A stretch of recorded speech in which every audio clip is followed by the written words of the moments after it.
Hello, I'm Sarah Hansen. I'm one of the place-based coaches on the Pathways programme, and I've worked with around 100 people now over the last couple of years to support them in developing their business ideas into launching a new project and ultimately working for themselves. I have found the topic of building trust and being more transparent with people to be relevant to every person that I've been working with. And I've picked this topic today to bring some ideas forward that I've gathered through coaching and training people over the last 10 years in finding ways to take a position, feel more comfortable about saying what they think and how they feel about requests or ideas from others so that they build long-lasting relationships and feel more comfortable about doing business with people they know and people they're meeting for the very first time.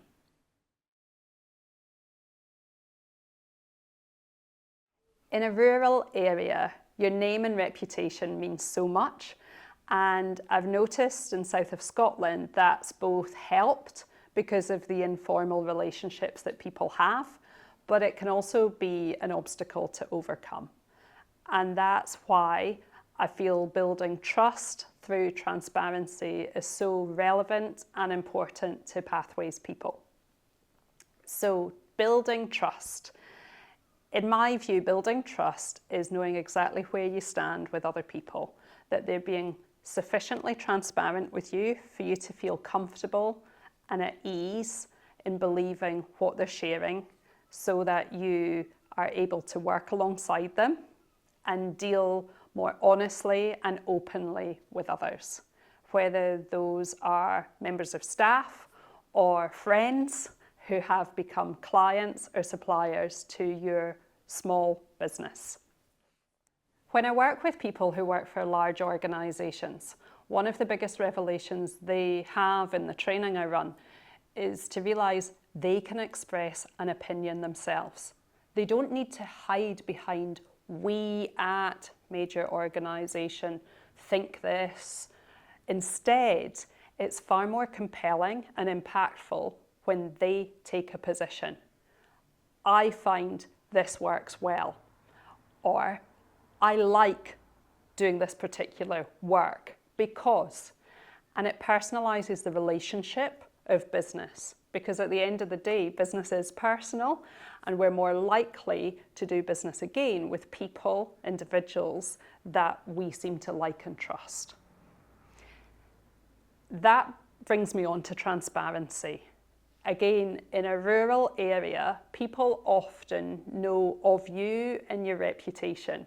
So the more honest you are and the more you can share with them about the reality of your situation, the more likely people are to share more about the reality of theirs.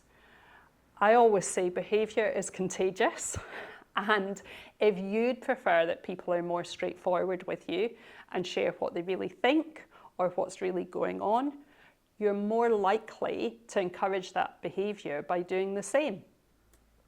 By being transparent, you're also able to build trust with the other person rather than blagging or trying to pull the wool over somebody's eyes.